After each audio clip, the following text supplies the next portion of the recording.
tardes, qué gusto poder saber que estamos otra vez en contacto. Digo, como lo he platicado desde la primera sesión, es muy complejo esto. Siempre el contacto directo, ya lo hemos dicho, creo que hace algo distinta las sesiones, los cursos, las capacitaciones, pero bueno, no debemos insistir en esto, estamos en otra realidad y bueno, hay que adaptarnos y justamente seguir.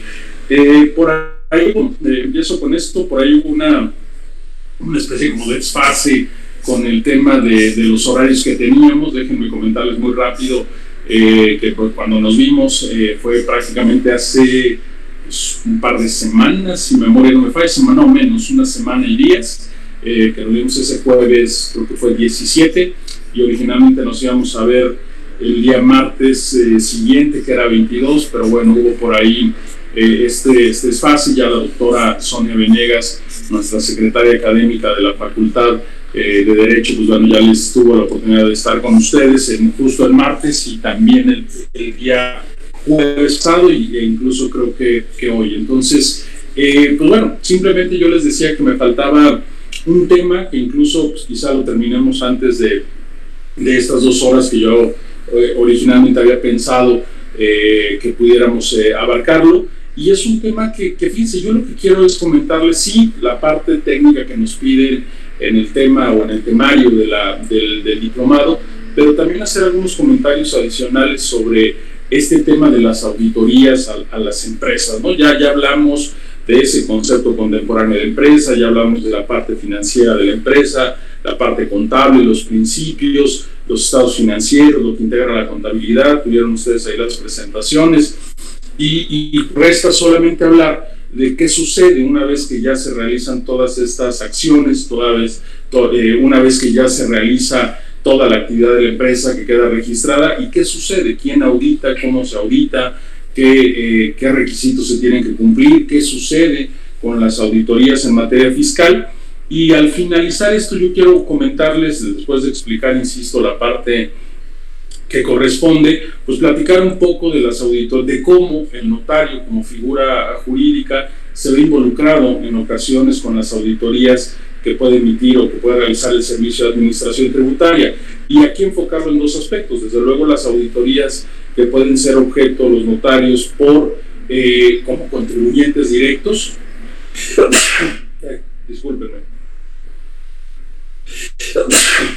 Discúlpenme, qué bueno que estamos lejos, porque si no ya más de uno se habría asustado, hubiera puesto una cara ahí de extrañeza con el estornudo, pero no, es el aire acondicionado aquí de la oficina. Les decía yo, estas auditorías que, así como cualquier empresa las puede llegar a tener por ser contribuyente directo, pues desde luego cualquier contribuyente las puede tener, como servidor, como cualquiera de ustedes, incluso si son solamente empleados, que se vuelve un poco más complejo cuando es así, pero los prestadores de servicios, la gente que realizamos ciertas actividades, podemos o potencialmente estamos siempre en esa posibilidad de poder ser objeto de alguna auditoría por parte del SAT, insisto, como sujeto directo de estas obligaciones o de la relación jurídico-tributaria. Desde luego también se puede dar como retenedores, que eso es una de las posibilidades que quizá de una manera más marcada pueda presentarse con la figura del notario. Y la última, que ahora con esta propuesta de reforma fiscal que está discutiendo en la Cámara de Diputados, podemos llegar o se puede llegar a presentar en cuanto a el llamado embargo precautorio. No sé si esto lo han escuchado, si no lo comentaré aquí, me parece algo bien interesante, porque justo fíjense que cuando lo estaba analizando decían que este embargo precautorio, que insisto, les explicaré más adelante, se puede dar, dice la propuesta, que se puede hacer respecto de terceros del contribuyente. Entonces, esta figura del tercero también como notarios, pues evidentemente se puede dar respecto de los contribuyentes, y pudiera llegar a existir ahí un tema importante en las facultades que ejerza la autoridad fiscal, en concreto desde luego el Servicio de Administración Tributaria. Entonces, eso será como lo dividiremos, insisto, terminamos esta parte de la presentación que ustedes tienen, hablamos de las revisiones en general que se tienen en materia fiscal y en general, sin duda les decía, y terminaríamos con esta parte de las propuestas que vienen en la miscelánea fiscal de este año, y que, insisto, hay 2 que se vinculan con facultades de comprobación y de esas dos, una en concreto que se refiere a esto que les refería del embargo precautorio, que es, desde luego, no es propiamente una facultad de comprobación, pero que normalmente se da como una facultad del SAT para poder presionar, para poder llegar al contribuyente. Antes de iniciar propiamente, les decía incluso con estas láminas que ustedes tienen ahí, que con ellas terminaremos desde luego su presentación, recuerdo, según mis notas, que nos quedamos, o que les envié de hecho, y ahí les pediría nada más que me lo confirmaran a través de un mensajito con Vicente en el chat. Les mandé por ahí la sentencia que les platiqué la sesión pasada cuando hablamos de la contabilidad y de cómo está estructurada la ley de renta, del principio de fuente universal de riqueza, que la propia Corte en esta sentencia define muy claramente sobre cómo deben pagarse las contribuciones, y que en esa misma sentencia se habla sobre este sistema cedulario unitario que la ley del impuesto de la renta decidió determinar, o decidió, mejor dicho, establecer para el caso de personas morales un sistema unitario de tributación, para el caso de personas físicas un sistema cedular, que dependiendo del origen del ingreso que se tenga, desde luego será las obligaciones que se tengan que cubrir. Entonces, ya lo tienen ahí. Si tuvieran alguna pregunta, alguna duda, con mucho gusto la comentamos. Si no, continuamos. Y les decía yo, una vez que termine esto, pues vamos a dar por concluida la sesión. Si es hasta las 8, bien. Si es un poco antes, también les comento ahí también que acabamos de empezar las clases en la Facultad de Derecho. Justo mi clase de Derecho Procesal Constitucional inicia a las 7:30. Entonces, digo, ya están avisados por ahí mis alumnos, pero voy a procurar que terminemos bien los temas que tenemos, y aún cuando nos llevemos un poco más de tiempo. Entonces, desde luego, insisto, las preguntas que puedan ir surgiendo, con mucho gusto ahí a través del chat me las harán llegar. Si las podemos contestar hoy mismo, bien. Si no, me comprometo con ustedes a responderlas por la misma vía electrónica, si es que me dan sus datos. Entonces, vamos a iniciar. ¿Qué es esto? Una vez decía yo que ya tenemos la contabilidad, las obligaciones, la estructura de las empresas. Pues bueno, un tema fundamental es el de las auditorías, es decir, esas revisiones que se hacen a las empresas. Ya no vamos a distinguir, de empresa hablamos en general, tanto el concepto de persona moral, de persona jurídico-colectiva, o de particular, como sería el caso de las personas físicas, de las personas individuales, también así conocidas. Y estas auditorías, desde luego, lo que van a buscar es justamente verificar, confirmar, revisar que lo que el contribuyente hace o está haciendo es correcto, es decir, está haciéndolo cumpliendo con las disposiciones fiscales, que es la materia que nos interesa, o bien desde el punto de vista corporativo, ¿no? Ahora, esto lo digo con todo respeto, desde luego, para que se dediquen a esta actividad, pero me llama mucho la atención que ahora pues mucha gente se llena la boca al decir del compliance fiscal o del compliance en general, y creo que quienes como ustedes tienen mucha experiencia en temas corporativos, pues creo que no me dejarán mentir. Esto del compliance fiscal, creo que lo que es ahora es un nuevo concepto, no, desde el punto de vista de la nomenclatura que se utiliza, pero realmente cuando nosotros hablamos de lo que hoy a mí me explican que es el compliance, pues es creo que lo que todos hacíamos antes, cuando por ejemplo realizamos una auditoría a una empresa, verificábamos si estaba cumpliendo con sus obligaciones, no se requería que fuera posterior a un momento determinado, se podía hacer en paralelo, desde luego aquellas que la propia empresa decidía realizar. Evidentemente estamos hablando de otro tipo de auditoría, por ejemplo fiscal, tiene otros tiempos y otros rasgos, pero en esta parte entonces nosotros lo que hacíamos era eso. Yo me acuerdo que incluso el término anglosajón que se utilizaba era el de due diligence, ¿no? Es decir, vamos a revisar, vamos a hacer una debida diligencia de todo lo que hizo la empresa. Yo recuerdo haberlo hecho en varias ocasiones para la adquisición de empresas, para la venta de empresas, y hoy nos dicen, bueno, es el compliance, el cumplimiento que será. Insisto, con todo respeto para quienes de esto han hecho parte de su práctica profesional, creo que a veces es nada más el cambio de nomenclatura que se le da, y los alcances de fondo son los mismos que teníamos con anterioridad. Entonces, un poco el tema de este compliance, ¿cómo se realiza? Se realiza justamente a través de estos procesos de auditoría, de estas revisiones, de esta verificación de los documentos contables, en este caso muy específico, o de los documentos corporativos que tienen justamente las empresas, para verificar si están o no cumpliendo con lo que marcan las disposiciones legales. Entonces, ahí les propongo una definición, desde luego, de auditoría, que es esta actividad por la cual se verifica la corrección contable, evidentemente lo estamos mezclando a lo fiscal exclusivamente, de las cifras de los estados financieros. Es una revisión, es la revisión misma de los registros, fuentes de contabilidad para determinar la razonabilidad de las cifras que muestran los estados financieros emanados de ellos. Es decir, esta auditoría, insisto, enfocándola exclusivamente a lo tributario, pero ya referimos o ya comentamos los otros aspectos. ¿Cuáles son los principios y normas de auditoría? Desde luego, desde un punto de vista contable pueden ser variados, pero bueno, en temas, en normas personales, por ejemplo, o directrices personales, desde luego se requiere un entendimiento técnico de la materia contable, sin duda, desde luego, el cuidado y la diligencia profesional con la que se deba realizar por parte de quienes la realicen, la independencia de criterio. Fíjense, ahorita que terminemos, como que me gana un poquito la ansiedad de hablar ya de este tema de la revisión, por ejemplo, de los estados financieros a través de un contador público certificado, que ahora es optativo, pero tiene muchos de estos aspectos que pueden ser una mezcla entre auditoría interna y una auditoría externa. Y uno de los criterios fundamentales para que esto se dé, desde luego, la independencia en el criterio, ¿no? De ahí incluso que grandes firmas, sobre todo de contadores, en ocasiones, pues no en ocasiones, técnicamente no tendrían nunca que prestar ningún tipo de servicio de carácter legal que pudiera implicar un conflicto de interés. De ahí este criterio de independencia en lo personal de quien realiza la auditoría se vuelve fundamental. Normas de ejecución, desde luego una planeación, supervisión, estudio y evaluación del control interno, sin duda, y la obtención de evidencia suficiente y competente.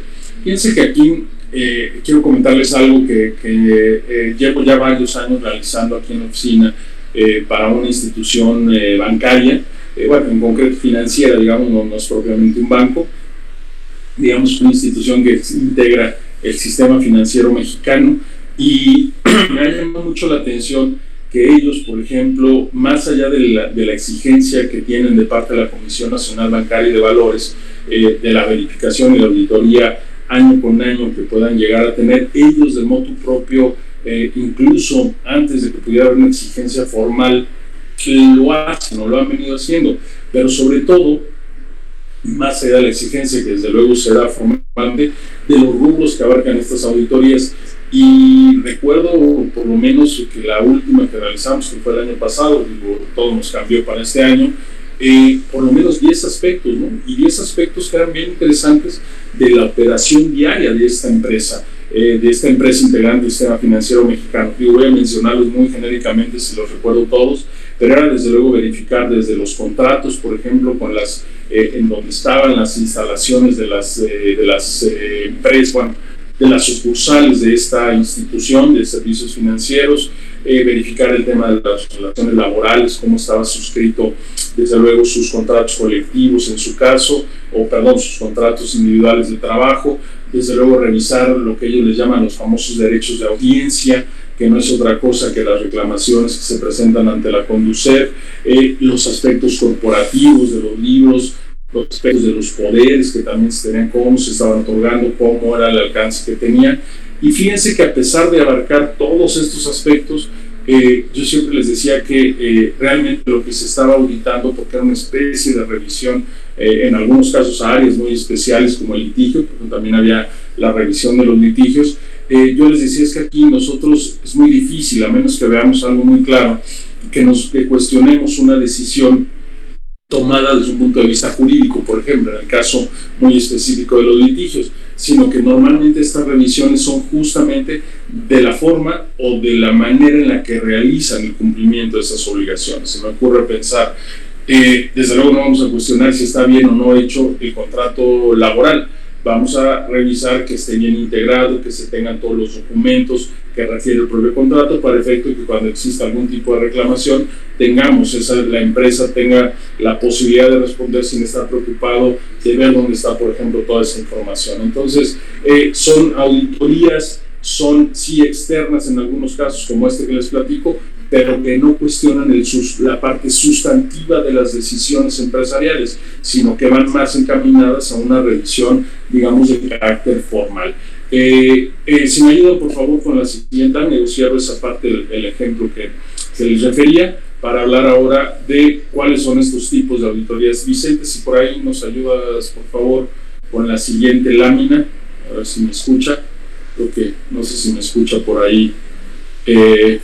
Vicente, bueno, en lo que la cambian, yo les voy platicando en lo que cambian bueno, ustedes tienen también desde luego esa presentación. Si se dan cuenta ya en la siguiente lámina, justamente de lo que hablamos es de las llamadas auditorías internas, es decir, cuáles son, ahí está, gracias Vicente, cuáles son estas auditorías. Bueno, es la que se lleva a cabo desde luego por el propio personal de la empresa. En muchas ocasiones se revisan desde luego aspectos que interesan de manera muy específica, muy particular a la propia administración, aunque pueden efectuar desde luego revisiones de programas sobre todos los aspectos operativos y registros de la empresa.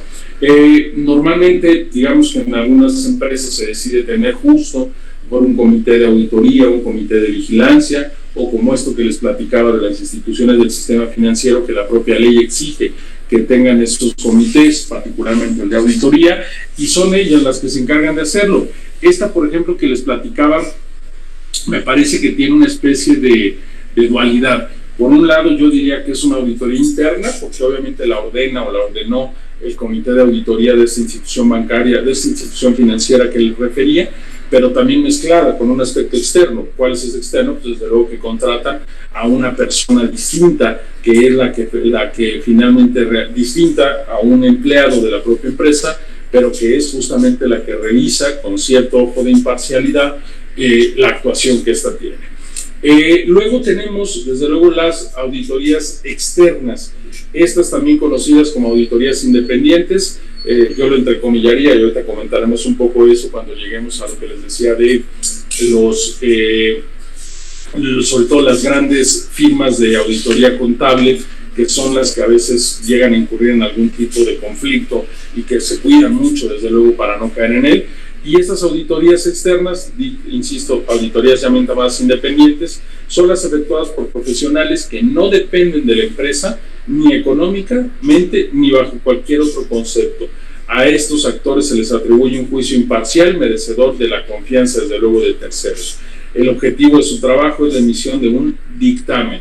Les pido, por favor, que esto lo recuerde, porque es en lo que me quiero concentrar en la segunda parte, después de que concluyamos esta presentación, sobre este dictamen, cuál es la implicación en materia fiscal. De hecho, yo les diría que es la primera revisión o facultad de comprobación que vamos a platicar en esta segunda parte que les refería, para efecto justamente de lograr que ustedes tengan ese conocimiento de cómo, después de que tenemos toda esta estructura corporativa, contable, financiera de la empresa, tenemos finalmente una parte de cómo se debe realizar esa auditoría. Ya les platicaré un poco los antecedentes. Entonces, este dictamen, pues es un dictamen de carácter contable sobre estados financieros de la empresa. Ya vimos cuáles son esos estados financieros, ya vimos cómo se integran esos estados financieros, y que finalmente es sobre los que se va a llevar a cabo la revisión correspondiente.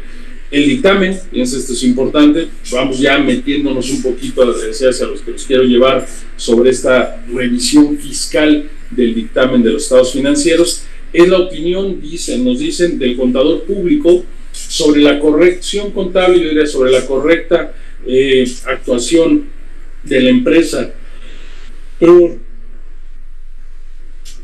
Una disculpa, es lo malo levantarse muy temprano. Una correcta corrección contable o la forma correcta de realizar los registros contables de parte de la empresa, de todas sus cifras en los estados financieros, los que se auditan desde luego, la opinión a la que arriba después de haber efectuado su trabajo de examen y que acostumbra a expresar en términos uniformes, o sea, en términos semejantes para situaciones semejantes. Es decir, que sea algo que pueda ser ciertamente homogéneo respecto de los dictámenes en general, justamente para saber si de manera relativamente sencilla, si el cumplimiento de las obligaciones fiscales por parte de la empresa se dio o no se dio. Insisto, ahorita esto lo vamos a retomar cuando lleguemos a la revisión de los estados financieros por parte de la autoridad fiscal, que es un poco el antecedente del que estamos platicando. Si me ayudas, Vicente, por favor, con la siguiente, si es tan amable. En la siguiente ya van a ver ustedes justamente las auditorías en materia fiscal, es decir, las llamadas legalmente facultades de comprobación que tiene la autoridad fiscal para verificar el cumplimiento de las obligaciones fiscales por parte de los contribuyentes. El Código Fiscal, en su artículo 42, señala que también es para verificar la posible comisión de un delito fiscal. Yo siempre les digo que esto hay que tener mucho cuidado porque ello no es, desde luego, del todo cierto. A quien le corresponde verificar si se da o no, o si se configura un delito fiscal, es a la autoridad ministerial, no es, y en su caso a los jueces, pero no es a una autoridad administrativa como el SAT. Pero bueno, ahí está la letanía y todos entendemos o la comprendemos de esa manera. Y dice, a través de la auditoría fiscal, bueno, ahí tiene una propuesta de definición que ya les di yo. A través de la auditoría se analizan y evalúan los registros contables, los movimientos diarios, así como toda la documentación que contiene información relacionada con las operaciones que realiza el contribuyente en un periodo determinado. Fíjense, aquí les voy a platicar un poquito creo que se los decía yo la sesión pasada, no recuerdo exactamente, pero siempre que hablo yo de las auditorías por un periodo determinado, recuerdo mucho el caso justamente de la señora que tienen ya ustedes la sentencia que les mandé, que les di. Ella estaba muy tranquila en el año de 2001 cuando la conocimos, porque a pesar de que estaba siendo auditada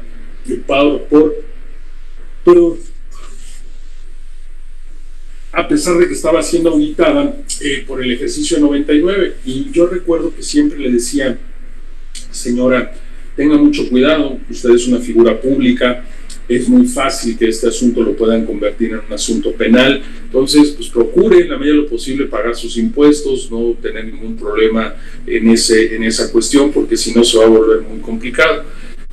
Recuerdo, y esto es más a manera de anécdota, que su hijo siempre llegó a un punto en el que yo creo que lo desesperé y me dijo en una reunión, es que usted siempre amenaza a mi mamá. Y le dije, no, yo no la amenazo, yo le digo lo que puede suceder. Y para no hacerles el cuento muy largo en la anécdota, para 2002 seguían sin pagar sus contribuciones, nosotros estábamos llevando el juicio de 99, y en 2003, en octubre, me acuerdo perfecto de 2003, hace 17 años casi, de repente un día nos manda tres órdenes de auditoría de visita domiciliaria que le estaban notificando, que le había notificado ese mismo día, y pues inmediatamente la reviso y veo que una, por ejemplo, era de 2 ejercicios fiscales, revisaban el año 2000 y el 2001. Ustedes se preguntarán por qué. Ahí hay una razón, estoy hablando ya de 2003, hay una razón legal para esto.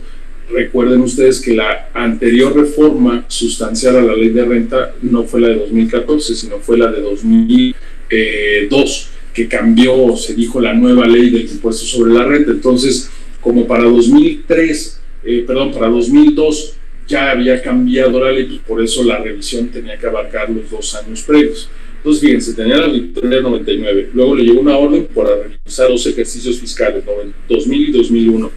Una tercera orden, o bueno, una segunda orden, porque sin contar la primera que ya estaba impugnando, en la que se cuestionaba, bueno, se iba a revisar el ejercicio de 2002.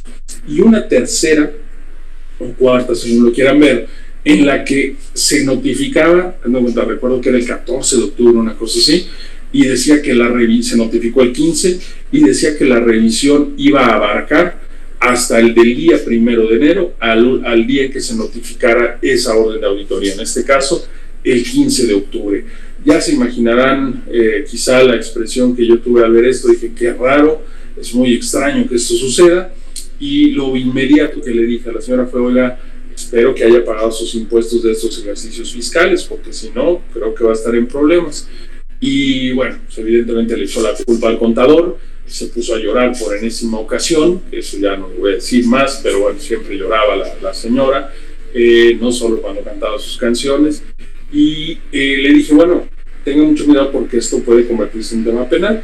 Y recuerdo que lo que le ofrecimos fue, mire, si no ha pagado sus contribuciones, lo que podemos hacer es impugnar estas órdenes de auditoría de manera muy similar o con los argumentos que estábamos haciéndolo para 99, y lo que va a ganar usted es tiempo para que pueda construir, si es que no la tiene en su contabilidad, porque parecía que para ese momento, y en efecto no la tenía, y logramos hacerlo. Tardaron los juicios de amparo alrededor de casi un año, permaneció suspendida de facto las auditorías y se logró armar su expediente, ¿no? Su contabilidad, mejor dicho. Y corrijo, más que armar, digamos, construir con los documentos que ella misma tenía, pero que no les había dado el orden correspondiente.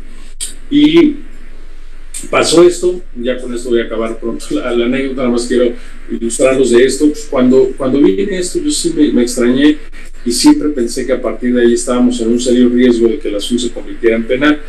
Y no les platico más lo que sucedió en el Inter de 2003 a 2006, pero el 1 de enero de 2006 pues es cuando aparece detenida en el aeropuerto, y lo primero que yo pregunté cuando pude hablar con su personal fue ¿por qué ejercicio fiscal la detuvieron? Y recuerdo que me dijeron fue por 2003. Y dije, bueno, pues ¿qué pasó? ¿Cuánto debía ahí? Hay que pagarlo pues, para ver si podemos conseguir que pueda salir rápidamente. Me dijeron, bueno, ya lo están viendo alguien, los abogados penalistas, y lo que me dijeron, y esto sí se los quiero transmitir, que es una de las cosas que siempre les digo a mis clientes y en general a mis amigos que sé que desde luego están ante el cumplimiento de obligaciones fiscales ante el SAT, digo, si quieres puedes hacer todo, y esto desde luego es un decir, pero lo único que no puedes hacer es quedarte con impuestos retenidos o recaudados. Esta persona, olvídense ustedes del monto del crédito fiscal que tenía, era 100 veces, 1000 veces mayor al motivo por el cual se ordenó la orden de aprehensión, la orden se obsequió, dicen algunos penalistas, la orden de aprehensión, y fue justamente, no les miento, 100,000 pesos de impuesto al valor agregado que no había enterado al fisco federal. Esa fue la razón de por qué se hizo penal. De ahí luego derivó en muchos aspectos que incluso dieron lugar hasta casi disculpas públicas a través de la adecuación de sus canciones para invitar a los contribuyentes a que cumplieran. Y eso a mí me llevó siempre desde aquella época a hacer esta recomendación, y más ustedes, por ejemplo, que justo tienen el manejo de muchas retenciones hacia los contribuyentes, respecto a los cuales dan fe de sus operaciones o desde luego requieren de sus servicios. El hecho de que ustedes no enteren impuestos retenidos o recaudados, eso es una de las cosas que más le puede doler al fisco federal y por las cuales podría perfectamente iniciar un proceso penal. Entonces, mucho cuidado con esto, tómenlo no como un consejo, sino simplemente como una experiencia y una recomendación que les doy, porque sí se volvió un asunto recurrente. Bueno, no vamos lejos, antes también lo era, en esta manera o esta dualidad que tenemos de lo administrativo fiscal con lo penal fiscal. Incluso si ustedes hacen un ejercicio, por ejemplo, del Código Fiscal, verán que la mayoría de las infracciones a nivel administrativo que tiene el Código Fiscal corresponden con los delitos fiscales, es decir, la misma conducta no solamente es tipificada como penal, sino también es sancionada desde un punto de vista administrativo. Entonces, mucho cuidado con eso. Insisto, parece a veces ser un lugar común decirlo, pero no está de más y es importante desde luego no perderlo de vista.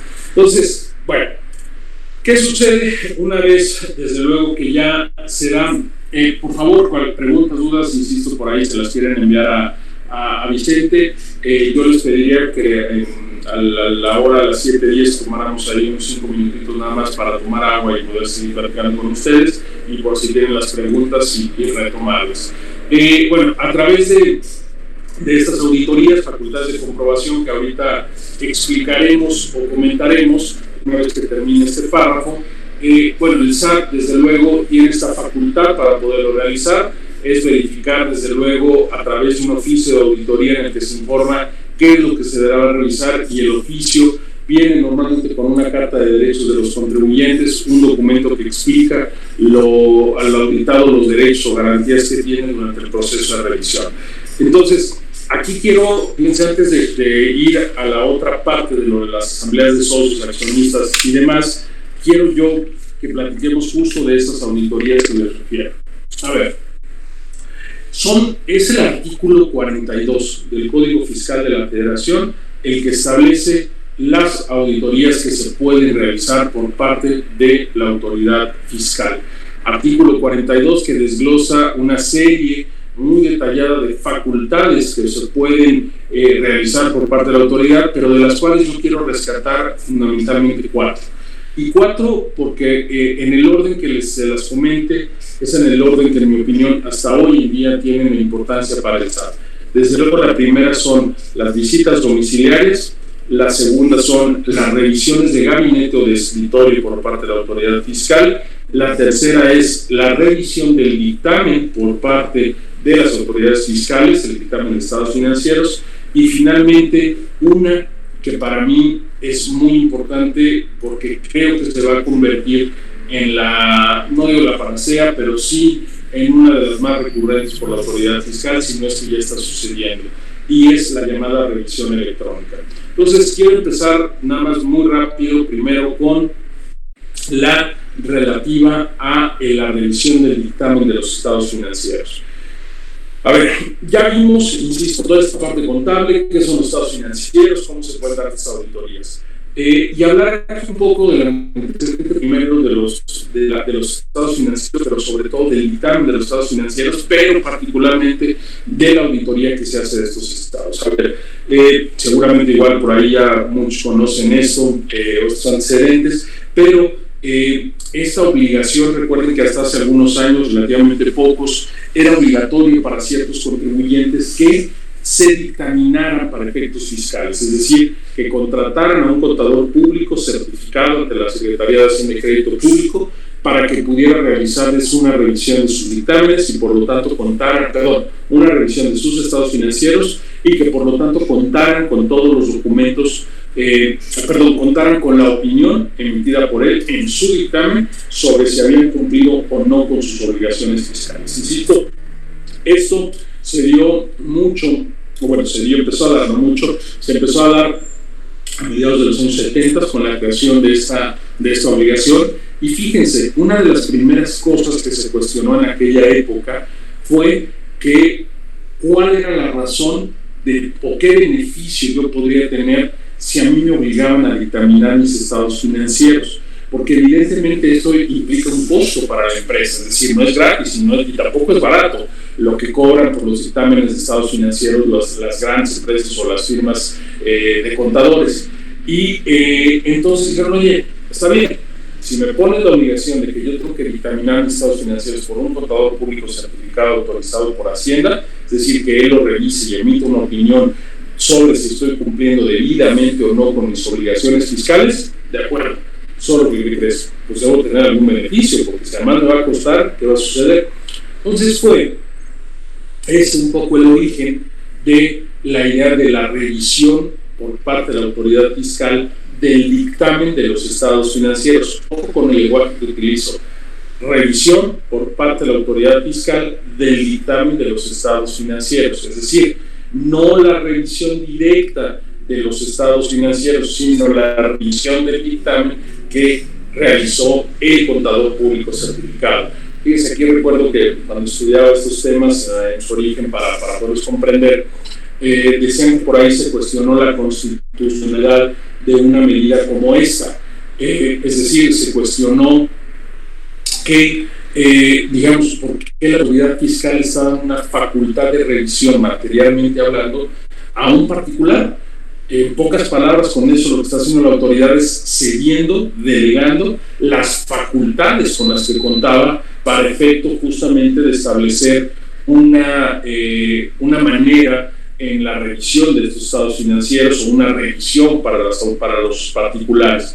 Y entonces decían, oye, pues le estás delegando y esto no necesariamente es constitucional. Al final se resolvió que una medida como esta era constitucional, pero no quiero decir que haya sido una moneda de cambio, pero me parece que sí fue una reforma o una causa por la cual se dio una reforma, que es la que les voy a decir, en la que después el beneficio que hoy tienen, que tenían y hoy tienen quienes deciden dictaminar sus estados financieros por parte de un contador público certificado por Hacienda, tiene el beneficio de que a ellos no los van a auditar directamente. Es decir, primero tienen que revisar el dictamen de los estados financieros y después, en su caso, y vamos a comentar esto con detalle, ir con el contribuyente de manera directa.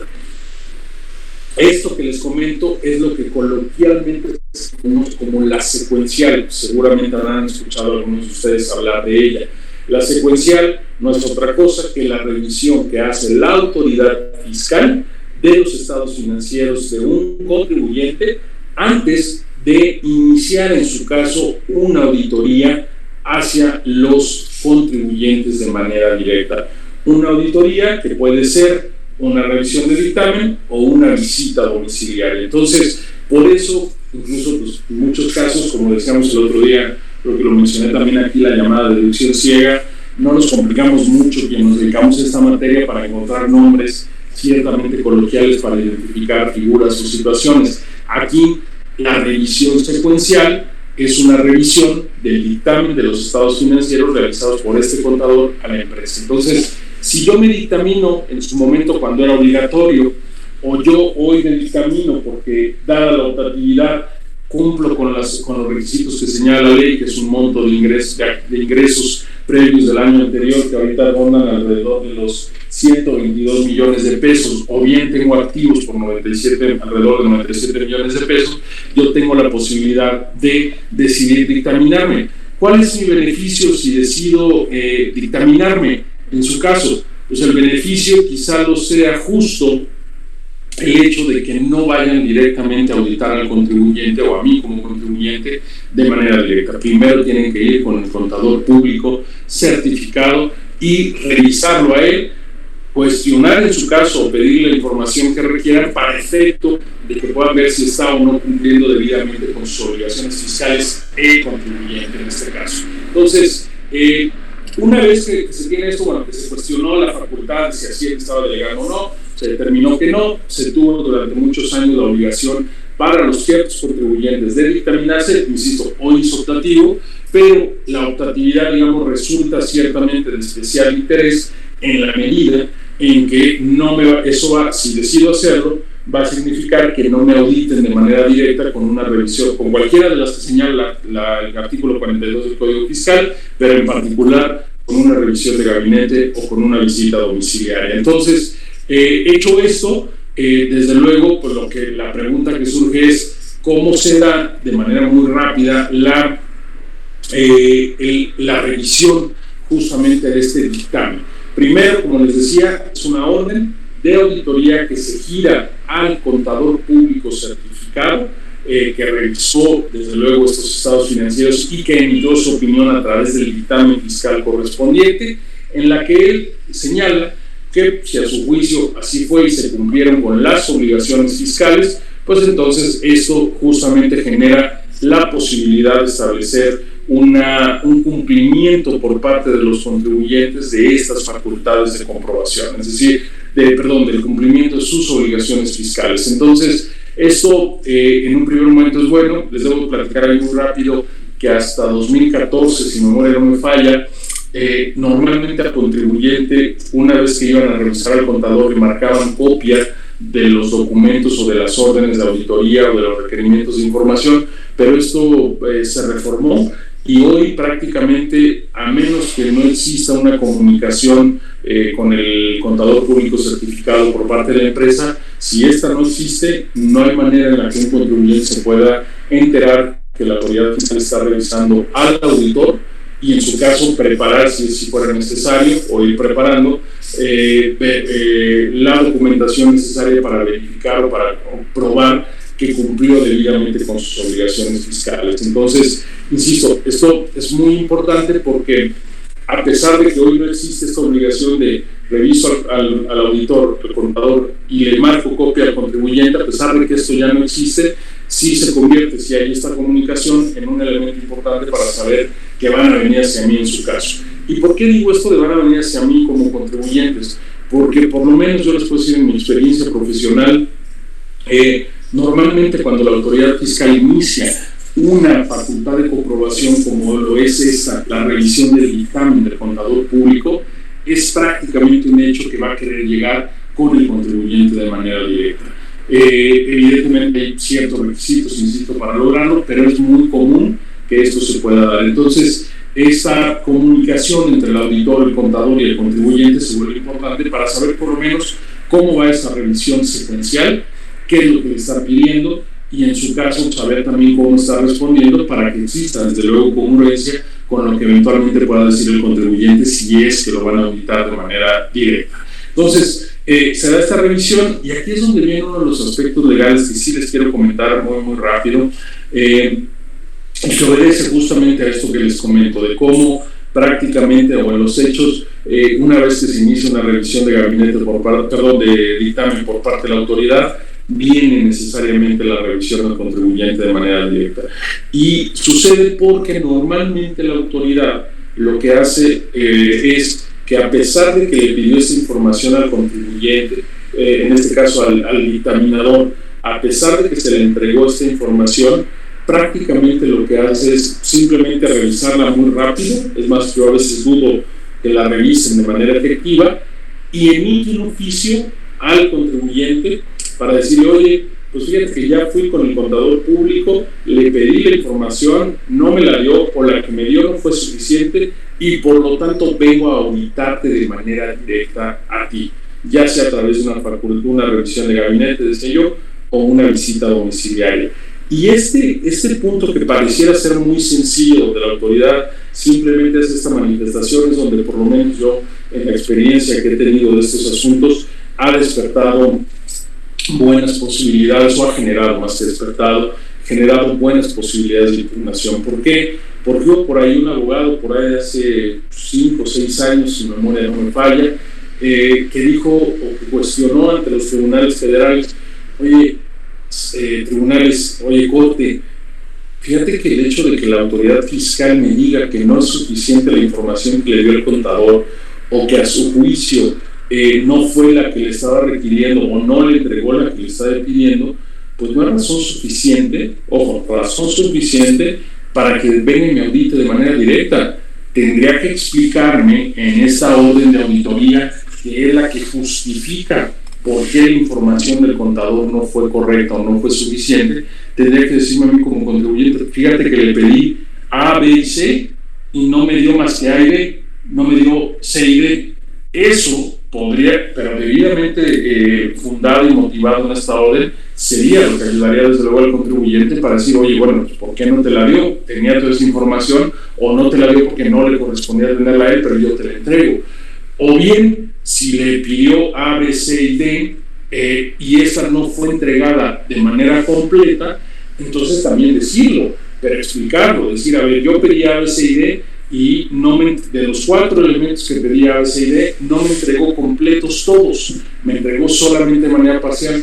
Entonces, esto no lo hacía la autoridad fiscal, solamente aventaba una letanía en la orden de auditoría en la que precisaba que la información que le había dado el contador o no era suficiente, no se la había entregado, o simplemente a juicio de ella era necesario ir directamente con el contribuyente.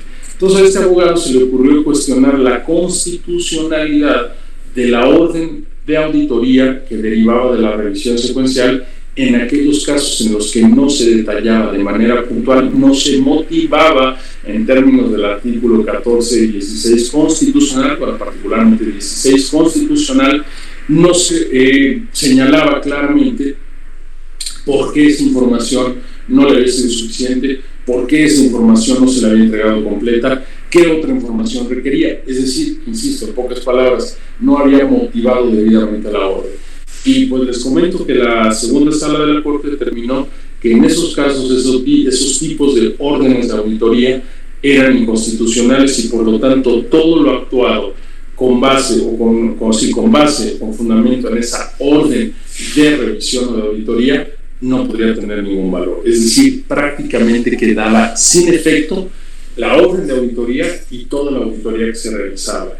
Les puedo decir que en los últimos 6 años he tenido por lo menos 3 casos en los que, fundando nuestros argumentos en esta jurisprudencia, hemos tenido resultados favorables justamente porque la autoridad se le hace muy fácil decir, pues directamente me voy con el contribuyente, oye, espérame, no, tienes una revisión secuencial, El contribuyente tiene un derecho y ese derecho se configuró desde el momento en el que decidió que se dictaminaba para efectos fiscales. Y si decidió que se dictaminaba para efectos fiscales, el derecho que tiene es que primero revises esa revisión o esa documentación, más que revisión, que tiene el contador público para efecto de verificar si se cumplió debidamente. Ya si no, entonces sí te vas con el contribuyente. Pero en estos casos no lo hacen o no lo están haciendo. Creo que ya han ido corrigiendo, pero normalmente la autoridad fiscal no lo hace y se las avienta así. Entonces, cuando llegan y yo las observo, digo, bueno, pues aquí tenemos la posibilidad de hacer valer esta jurisprudencia y lograr tener un resultado favorable por el no review respecto a la revisión secuencial. Por eso, la revisión de los estados financieros de las empresas, en este caso aquellas que deciden hacerlo, porque insisto, hoy ya es de manera optativa, se convierte en un elemento fundamental, por lo menos desde un punto de vista procedimental, en cuanto a la verificación o la ejecución de la auditoría que en su caso se esté realizando al contribuyente. Entonces, de ahí la importancia. Y después, bueno, que viene, si es que esto no sucede, entonces la orden de auditoría, que puede ser de una visita domiciliaria o de una revisión de gabinete, se realiza con el contribuyente. Desde luego, ya de manera directa, es donde en su caso eventualmente pueden existir diferencias, liquidaciones de impuestos por el incumplimiento de las obligaciones. Pero por eso es importante, por eso todo este caminito que vimos desde lo contable, lo financiero, la contabilidad, los tipos de auditorías y esta en particular que hace la autoridad fiscal, es de suma importancia, insisto, desde un punto de vista estrictamente corporativo. Entonces, si tienen alguna duda, por favor ahí escríbanla, ya tomamos un pequeño receso, pero de esto es lo que quería comentar de la revisión secuencial o la revisión del dictamen de los estados financieros de los contribuyentes. ¿Ok?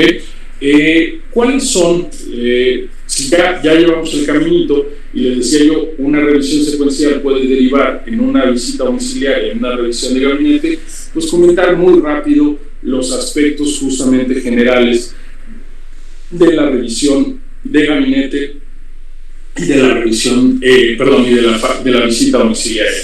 No me voy a detener, les decía yo, esto es más de carácter operativo. En su momento, pues si es que llegan a estar en una auditoría como esta, pues lo normal es que la atiendan los contadores, en ocasiones asesorados por los abogados, pero básicamente en la visita domiciliaria, como su nombre lo indica, y seguramente muchos de ustedes recordarán sus clases desde constitucional y desde luego de fiscal, existe la facultad a nivel constitucional, artículo 16, para que las autoridades administrativas, en este caso el Servicio de Administración Tributaria, puede entrar al domicilio de los contribuyentes a verificar el cumplimiento de sus obligaciones fiscales. ¿Cómo?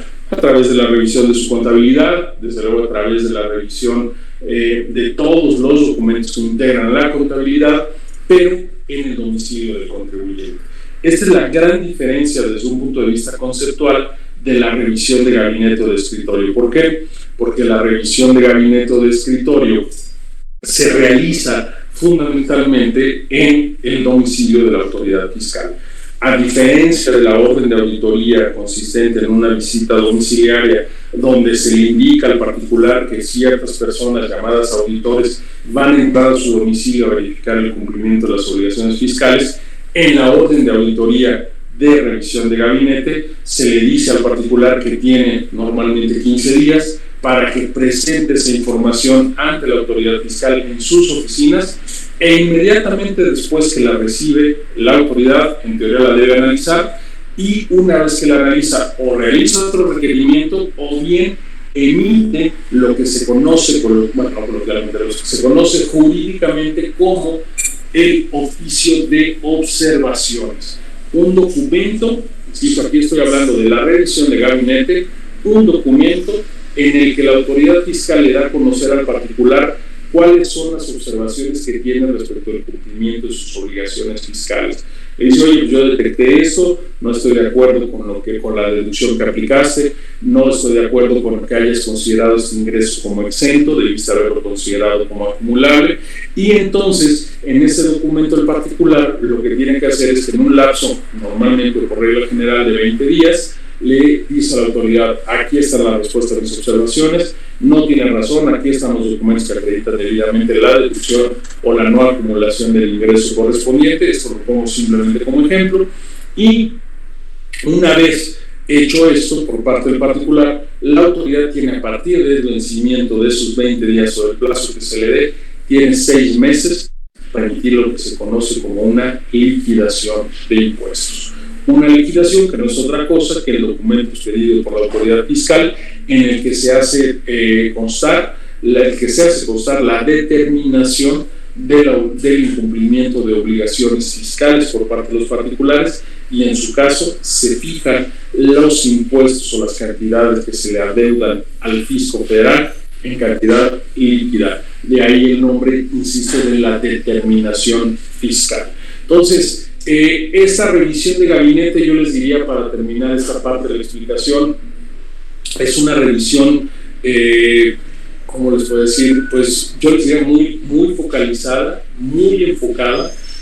Cuando la autoridad fiscal decide no realizar una visita domiciliaria, es una revisión de gabinete, es porque seguramente ya sabe de algo que el particular no está cumpliendo, y entonces específicamente ordena que se dé información sobre esa situación en particular. En ocasiones pide más información, yo les diría casi para disimular. Les platico otra anécdota muy rápido. Recuerdo que alguna vez, teniendo como cliente a un agente aduanal, le pidieron todos sus pedimentos de importación de un año determinado. Ustedes se imaginarán que por lo menos eran entre 4 o 5 cajas o más. Y entonces yo recuerdo que le dije a la gente, le dije: oye, ¿qué problema tienes? ¿Te huele algo? ¿Te suena algo que te puedan querer auditar o revisar? No, nada. Bueno, por ahí puede haber las importaciones que hice en ciertas maquinarias. Le dije: a ver, ¿de cuándo son? No, pues de julio. Déjame ver qué puedo averiguar en el SAT.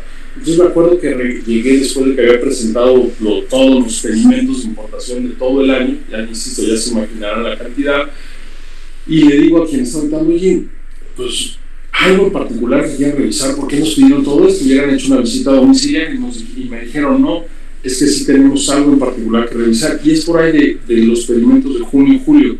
Dije: bueno, ¿por qué no me pidieron solo esos? ¿Por qué me que trajera todos los demás y ni siquiera los van a revisar? No, bueno, es que pues, era para también verificar si es que ahí había un incumplimiento o no. Creo que les dije: bueno, nos hacen la vida imposible, porque al final del día, si ya estaba muy focalizado, nada hace que sea ilegal o inconstitucional que me pidan sobre ese lapso, sobre esos bienes, sobre esas importaciones. Pero bueno, no lo hicieron. En el caso de la revisión de gabinete tienen esa posibilidad, pero insisto, en la práctica a mí lo que me va a ver es que normalmente van sobre ciertos rubros, sobre ciertos puntos muy específicos cuando decide la autoridad realizar una revisión de gabinete. Caso contrario, cuando sucede con la visita domiciliaria. Con la visita domiciliaria, normalmente la autoridad fiscal dice: no, aquí a ver, vete al domicilio para ver qué encuentras. No es que ya tenga algo premeditadamente observado, sino que dice: a ver, aquí hay algo que no me suena con este contribuyente, vete a verificarlo con todos estos auditores, con todos estos visitadores, y dime si está cumpliendo o no. Ese es, digamos, es un poco como una especie de salida a pescar, ¿no? Vamos a ver qué encuentras, vamos a ver qué hay, contrario a lo que sucede con la revisión de gabinete, en la que de manera muy puntual, muy focalizada, van sobre la revisión de ciertos rubros. Entonces, en la visita domiciliaria, a diferencia de la revisión de gabinete, hay una serie de pasos adicionales. Estos pasos adicionales son, desde luego, el acta de inicio, después de la orden de auditoría, el acta de inicio. Después del acta de inicio o inicial vienen las llamadas actas parciales, que estas pueden ser desde 1, 2, 3 o las que sean. En estas actas parciales, y fíjense, quizá aquí es donde a ustedes les ha tocado eventualmente atender algún requerimiento de información. En estas actas parciales, de acuerdo con la propia Constitución y el Código Fiscal, deben asentarse prácticamente todos los hechos y circunstancias conforme a los cuales se dio la visita en el domicilio del particular. Hay una razón básica y fundamental de seguridad jurídica. La autoridad fiscal está invadiendo, está entrando, está haciendo una intromisión en el domicilio del particular, intromisión legal sin duda, con la orden de auditoría, pero que el propio fisco federal, el propio legislador dice: bueno, la vas a poder ejecutar, pero también vas a tener que cumplir con ciertos requisitos. Y uno de estos requisitos, les insisto, de manera muy puntual, es la circunstanciación en actas de todo lo que se desarrolle en la auditoría. Y estas actas, ya en su desarrollo, normalmente son las llamadas actas parciales. Les decía yo que aquí podrían ustedes tener algo de experiencia en su caso. ¿Por qué? Porque normalmente estas actas parciales derivan de diversos actos que realiza la autoridad.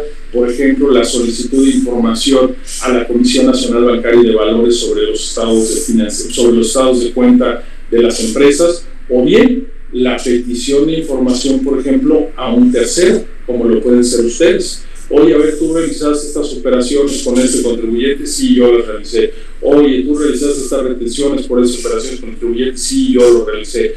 Y esa información es la que a la autoridad fiscal le sirve para lo que se dice, para cruzarla y que por lo tanto pueda verificar si efectivamente se realizó o no esas operaciones y desde luego la veracidad, pero sobre todo el cumplimiento de las obligaciones fiscales por parte de ellas. Entonces, estas actas parciales lo pueden tener de sucesos. Una vez que la autoridad fiscal decide, aquí están todas mis actas parciales, ya no necesito pedir información a terceros, ya no necesito ir a la Comisión Nacional Bancaria, ya no necesito cambiar de licitadores, ya no necesito nombrar a otros, ya no necesito interrogar a otras personas o verificar otros documentos. Entonces emiten lo que se conoce como la última acta parcial. Esta última acta parcial, yo lo digo para explicarlo desde un punto de vista didáctico. Sé que no es lo correcto, pero me parece que lo ilustra muy bien. La última acta parcial es lo que a la visita domiciliaria, el oficio de observaciones a la revisión de gabinete. Es decir, es un documento redactado por la autoridad fiscal, en este caso en el domicilio del particular o del contribuyente, en el que hace constar todas las observaciones que tiene respecto de las obligaciones cuyo cumplimiento verificó.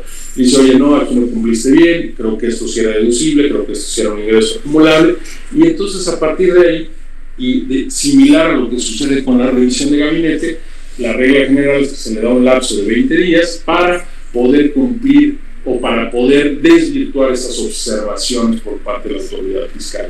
En caso de que no las haya desvirtuado el particular, entonces se emite lo que se conoce como el acta final.